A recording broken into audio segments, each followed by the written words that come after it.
నమస్కారం. AC news కి స్వాగతం. రాబోయే కాలంలో రాష్ట్ర వ్యాప్తంగా వైఎస్ఆర్ పార్టీ జెండా రెపరెపలాడటం ఖాయమని 2024 ఎన్నికల్లో మరోసారి వైఎస్ఆర్సీపీ పార్టీని గెలిపించుకుని ముఖ్యమంత్రిగా జగన్మోహన్ రెడ్డిని చూసుకోవాల్సిన అవసరం ఉందని వైఎస్ఆర్సీపీ పార్టీ అద్దెంకి నియోజకవర్గం ఇన్ఛార్జి హనుమిరెడ్డి అన్నారు. శుక్రవారం రాత్రి సంతమాగులూరు మండలం గురిచేపల్లి గ్రామంలో పల్లెపల్లెకు హనుమిరెడ్డి కార్యక్రమంలో భాగంగా హనుమిరెడ్డి పర్యటించి వైఎస్ఆర్సీపీ పార్టీ కార్యాలయాన్ని ప్రారంభించారు. గ్రామంలో వీధి వీధిన హనుమిరెడ్డి పర్యటించి వృద్ధులతో పాటు యువకుల్ని కూడా కలిసి ముచ్చటించారు. గ్రామంలో ఉన్న సమస్యల గురించి అడిగి తెలుసుకున్నారు. అనంతరం జరిగిన కార్యక్రమంలో హనుమిరెడ్డి మాట్లాడుతూ ఆంధ్రప్రదేశ్ రాష్ట్రంలో ముఖ్యమంత్రి వైఎస్ జగన్మోహన్ రెడ్డి ఎవరూ ఊహించిన విధంగా సంక్షేమ పథకాలు అమలు చేశారని, ముఖ్యమంత్రికి వస్తున్న ఆదరణ చూసి ప్రతిపక్ష పార్టీల వాళ్ళు ఓర్వలేక లేనిపోని ఆరోపణలు చేస్తున్నారని, త్వరలో జరగనున్న ఎన్నికల్లో అద్దెంకి నియోజకవర్గంలో వైఎస్ఆర్సీపీ పార్టీ జెండా ఎగరవేయనున్నారని, అద్దెంకి సీటు ముఖ్యమంత్రికి బహుమతిగా ఇవ్వాలన్నదే ప్రజల ఉద్దేశమన్నారు.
పుట్టిన ముందు ఇవ్వాలి కడ్డీలు.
హలో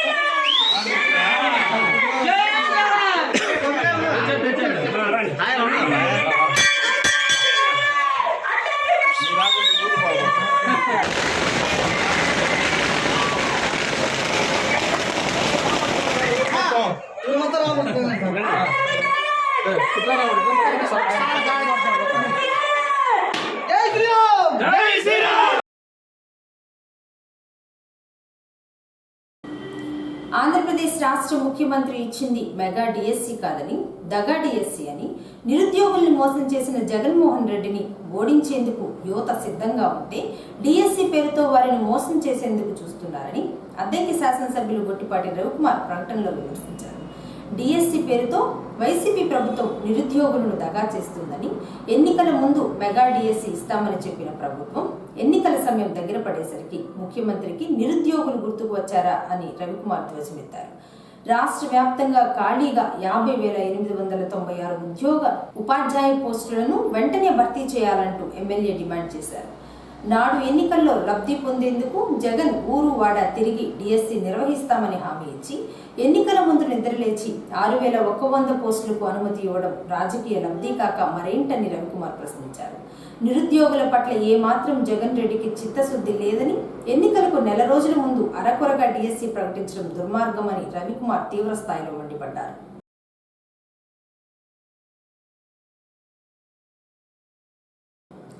విద్యార్థులు చదువుతో పాటు క్రీడల్లో కూడా రాణించాలని, ప్రతిరోజు సాయంత్రం సమయంలో గంట పాటు విద్యార్థులు ఆడుకుంటే శారీరకంగా మానసికంగా దృఢంగా ఉంటారని ప్రముఖ న్యాయవాది బత్తుల రామకోటయ్య అన్నారు. అద్దెంకి పట్టణంలోని ఆయిల్ మిల్ రోడ్లో ఉన్న శ్రీ చైతన్య స్కూల్లో శనివారం క్రీడా సమావేశాన్ని ఏర్పాటు చేయగా ముఖ్య అతిథిగా రామకోటయ్య హాజరయ్యారు. ముందుగా జాతీయ జెండా, క్రీడా జెండాలను ప్రిన్సిపల్ రవీంద్రబాబు బీఆర్కే ఎగురవేశారు. ఈ సందర్భంగా వారు మాట్లాడుతూ క్రీడలు విద్యార్థులకు ఎంతగానో దోహదపడతాయని, క్రీడా రంగంలో మంచిగా రాణించిన వారికి సర్టిఫికేట్స్ ఆధారంగా ఉద్యోగ అవకాశాలు కల్పిస్తారని, ఇలాంటి సామాజిక కార్యక్రమాలు శ్రీ చైతన్య స్కూల్లో నిర్వహించడం చాలా సంతోషంగా ఉందన్నారు. క్రీడలన్న తర్వాత గెలుపు ఓటములు సహజమని, ఎవరు గెలిచినా ఎవరు ఓడినా పాజిటివ్గా తీసుకోవాలన్నారు. భవిష్యత్తులో శ్రీ చైతన్య స్కూల్ యాజమాన్యం మరెన్నో కార్యక్రమాలను నిర్వహించి అందరికీ ఆదర్శంగా నిలవాలని బీఆర్కే తెలియజేశారు. స్పోర్ట్స్ మీట్ కార్యక్రమం జరుపుకోవటం చాలా సంతోషకరం, చాలా ఆనందకరమైన విషయం. ఎందుకంటే భారతదేశానికి మనం క్రీడా రంగంలో చూస్తూ ఉంటే చాలా వెనుకబడి ఉన్నాము. మన దేశం ప్రపంచ జనాభాలో అత్యధిక శాతం ఉన్నప్పటికీ మనం క్రీడా రంగంలో కానీ, అంటే స్పోర్ట్స్ కావచ్చు, గేమ్స్ కావచ్చు, వీటిల్లో చాలా అడుగు స్థాయిలో ఉంటున్నాం. మనం ఒలింపిక్స్ లో చూస్తే, అదేవిధంగా గత వరల్డ్ కప్ లో చూస్తే మన పైనకి వచ్చి సర్టికల్ పడిపోయిన పరిస్థితిలో చూస్తా ఉన్నాం. మనకన్నా చిన్న దేశాలు ఒలింపిక్స్ జరిగిన అగ్రస్థానంలో ఉంటే మన జనాభాలో ఎక్కువ శాతం ఉంది, తక్కువ గౌరవంలో సాధించే పరిస్థితి ఉంది. కాబట్టి ఈరోజు మనం ఆ పరిస్థితిని అధిగమించాలంటే చిన్నారులకి చిన్నతనంలోనే వాళ్ళకి స్పోర్ట్స్ పట్ల, గేమ్స్ పట్ల అవగాహన కలగాలి అనే ఉద్దేశంతో శ్రీ చైతన్య యజమాని తీసుకున్నటువంటి నిర్ణయం చాలా సుఖం, ఆహ్వానించదగినటువంటి విషయం. ఇలాంటి మంచి కార్యక్రమాన్ని చేపట్టడం అనేది మన కార్పొరేట్ రంగంలో ఏ స్కూల్కి కూడా ఇలాంటి ఆలోచన రాలేదు. మనం ఈ ఆలోచన చేసుకొని ముందుకెళ్ళడం అనేది చాలా గొప్ప విషయంగా నేను భావిస్తా ఉన్నాను. చిన్నారులు అంటే మనకి ఎక్కువగా చెప్పినట్టు నేటి బాలలే రేపటి పౌరులు. ఈరోజు ఈ చిన్నారులు రేపు భవిష్యత్తుకి వాళ్ళ యొక్క సంపద భారతదేశానికి. అందుకని చిన్నతనంలో ప్రైమరీ ఎడ్యుకేషన్ స్థాయిలోనే పిల్లలకి స్పోర్ట్స్ పట్ల, గేమ్స్ పట్ల అవగాహన గురించి ఒక పునాది ఎడ్యుకేషన్ తో పాటు స్పోర్ట్స్ మీద కూడా, గేమ్స్ మీద కూడా తీసుకురావటం శ్రీ చైతన్య యజమాని చేస్తున్నటువంటి నిర్ణయం చాలా గొప్ప నిర్ణయం, చాలా మంచి నిర్ణయం నా భావన. ఎందుకంటే మనం ఈరోజు చూస్తా ఉన్నాం, ఎడ్యుకేషన్ లో మనం భారతదేశంలో కాకుండా ప్రపంచ స్థాయిలో కూడా మనమంతా చాలా గొప్ప మేధావులు అందిస్తూ ఉన్నాం. మీరు ఉదాహరణ తీసుకుంటే నాగర సత్య కావచ్చు, సుందర పిచ్చయ్య కావచ్చు. ప్రీ ప్రైమరీ విద్యార్థులకి స్పోర్ట్స్ మీట్ నిర్వహించుకుంటున్నాం. సార్ చెప్పినట్టుగా స్పోర్ట్స్ మీట్ ద్వారా physical fitness and mental fitness physical strength and mental strength అనేది బాగా ఇంప్రూవ్ అవుతుంది. సో గేమ్స్ స్పోర్ట్స్ అనేవి పెద్ద పిల్లలు అయిన తర్వాత కాకుండా ఈ చిన్న ఏజ్లోనే, ఎప్పుడైతే చిన్న ఏజ్లోనే ఫిజికల్గా మెంటల్గా స్ట్రాంగ్గా ఉంటారో అన్ని రకాలుగా ఫ్యూచర్లో రాణించగలుగుతారు. అందుకని ఆ ఉద్దేశంతో సో ఈ రోజుల్లో జనరల్గా చాలా స్కూల్స్లో గ్రౌండ్ లేదు, పరిస్థితులు అనుకూలంగా లేకపోయినప్పటికీ సో మేము దానికోసం తీవ్రంగా తీసుకొని పిల్లలకి వీలైనంత వరకు చదువుతో పాటు ఈ ఫిజికల్ ఫిట్నెస్ అనేది, దీని ద్వారా ఈ ఫిజికల్ ఫిట్నెస్ అనేది గేమ్స్ స్పోర్ట్స్ ద్వారానే అందుతాయని అర్థం చేసుకొని ఎప్పుడు అవకాశం ఉన్నప్పుడల్లా ఆటలకి అవకాశం ఇస్తూ విద్యార్థుల్లో physical and mental fitness develop చేయడానికి మేనేజ్మెంట్ ప్లస్ మేము కూడా తీవ్రంగా ఆలోచించి ఇటువంటి ప్రోగ్రామ్స్ కండక్ట్ చేయడం జరుగుతుంది. సో విద్యార్థులందరూ అన్ని గేమ్స్ లో పార్టిసిపేట్ చేశారు. సో విజేతలకు తర్వాత వచ్చినటువంటి పురస్కారాలు ఇవ్వడం జరుగుతుంది. సో ఈ సందర్భంగా మేనేజ్మెంట్ కి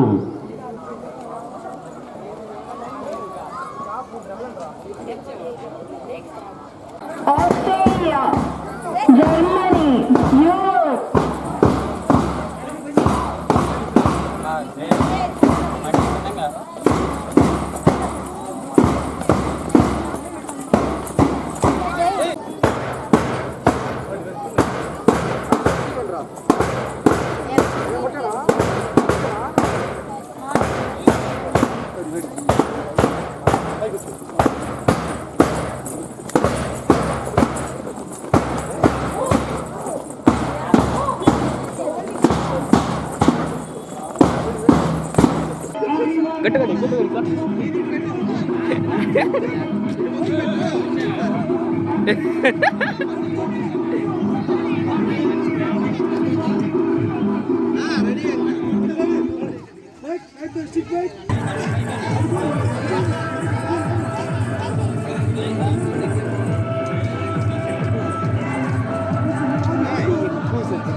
ప్రభుత్వ పాఠశాలలో అందరూ పేద విద్యార్థులు అని, విద్యార్థులు చిన్న వయసు నుంచే లక్ష్యం పెట్టుకుని చదువుకుంటే అనుకున్నది సాధించవచ్చని Prakasam global NRI forum Korrapati Sudhakar అన్నారు.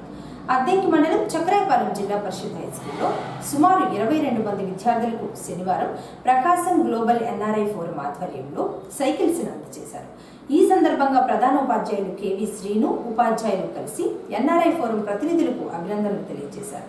అనంతరం జరిగిన కార్యక్రమంలో వారు మాట్లాడుతూ ప్రకాశం గ్లోబల్ ఎన్ఆర్ఐ ఫోరం ప్రభుత్వ పాఠశాలలో కష్టపడి చదువుకునే విద్యార్థులకు అండగా ఉంటుందని, గతంలో విద్యార్థులకు పుస్తకాలు అందజేశారని, కొందరు పేద విద్యార్థులను గుర్తించి సైకిల్స్ ఎన్ఆర్ఐ ఫోరం తరపున అందజేయడం జరిగిందన్నారు. ప్రతి విద్యార్థి లక్ష్యం పెట్టుకుని చదువుకుంటే వారు అనుకున్నది సాధించడంతో పాటు జీవితంలో చక్కగా స్థిరపడతారని, విద్యార్థులు కూడా పెద్దయ్యాక వివిధ రకాల సేవా కార్యక్రమాలు చేస్తూ అందరికీ ఆదర్శంగా నిలబడాలన్నారు. టీచర్స్ అవ్వచ్చు, మీ బంధువులు అవ్వచ్చు, మీ ఇమీడియట్ ఫ్యామిలీ మెంబర్స్ అవ్వచ్చు, మీ తల్లిదండ్రులు అవ్వచ్చు, నేను ఫలానా అవ్వాలనుకుంటున్నా, నాకేం కావాలి, నాకేంటి, నేను క్వాలిఫైడా కాదా, తర్వాత నాలో స్కిల్ ఉందా లేదా అసెస్ చేసుకోండి. నన్ను అడిగితే ప్రతి ఒక్కరిలో ఒక యూనిక్ స్కిల్ ఉంటుంది. మీకు మించిన గొప్ప శక్తి మీలో ఉంటుంది. మీరు ఇంతవరకే అనుకుంటారు. మీకు ఎందుకంటే మార్క్స్తోని లిమిట్ అయిపోతారు. ఒక్కోసారి 10th క్లాస్లో సపోజ్ మ్యాథమెటిక్స్లో 75 వచ్చినాయి. నేను చదువుకునేటప్పుడు సంగతి చెప్తున్నాను, నాకు 75 వచ్చింది. కానీ నేను ఇంకా ఎంతో గొప్ప అనుకుంటుండేవాడిని. ఎస్, అది ఆ ప్రయాణంలో అనుకుంటూ నేను ఎంఎస్సీ మ్యాథ్ వరకు చేశాను. అర్థమవుతుందా? సో ఇప్పుడు నాకు mathematics, economics, even in my profession, ఇప్పుడు నేను డేటా అనలిటిక్స్లో చేస్తాను, ఒక బ్యాంక్లో పనిచేస్తాను. అక్కడ కూడా నేను 10వ తరగతిలో చదువుకున్న మ్యాథమెటిక్స్ ఉపయోగపడుతుంది. అర్థమైందా? నేను చెప్తుంది అర్థమైందా? సింపుల్ లెక్కలే, గుణింతాలు, భాగారాలు సింపుల్గా మొదలు పెడతాం, పెద్దగా నేర్చుకుంటాం. పెద్ద పరిశ్రమలో ఎట్లా వాడాలనేది అవగాహన నేర్చుకుంటాం. మీరు పెరిగే కొద్దీ మీ అవగాహన కూడా పెరుగుతూ ఉంటుంది. మీకు తెలియకుండా మీలో శక్తి స్కిల్ వచ్చింది, దాన్ని వాడతారు జాబ్లో. కొత్తగా స్పెషల్ ఇదే ఉండదు. సో ఇప్పటి నుంచి కూడా మీరు ఫోకస్డ్గా ఉండాలి. చదువు పట్ల, సమాజం పట్ల కూడా అంతే బాధ్యతగా ఉండాలి. ఇప్పుడు డాక్టర్ గారు వచ్చి చెట్టు వేస్తే అది డాక్టర్ గారు చెట్టుని ఇగ్నోర్ చేయకూడదు. లేదు ఇంకొకళ్ళు ఎవరైనా పెద్దలు వేస్తారు, ఇవన్నీ మన చెట్లే కదా, మనం కాపాడుకోవాలి.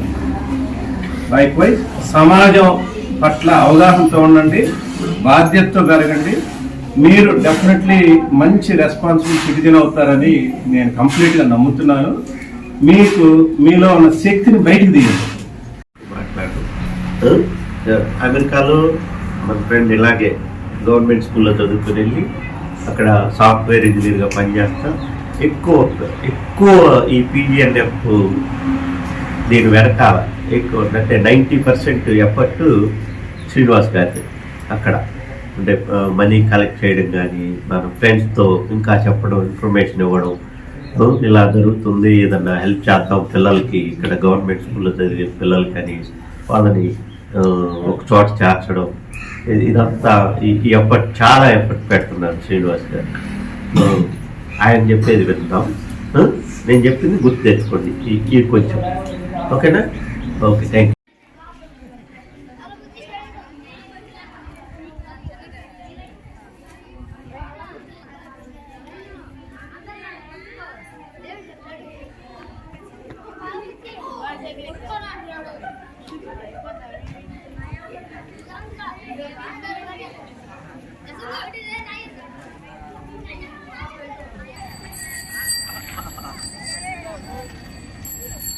సార్ వాళ్ళ స్లోగా పోవాలి.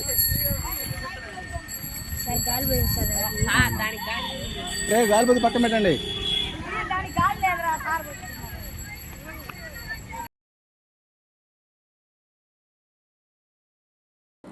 ఏసీ న్యూస్ ఇంతటితో సమాప్తం. నమస్కారం.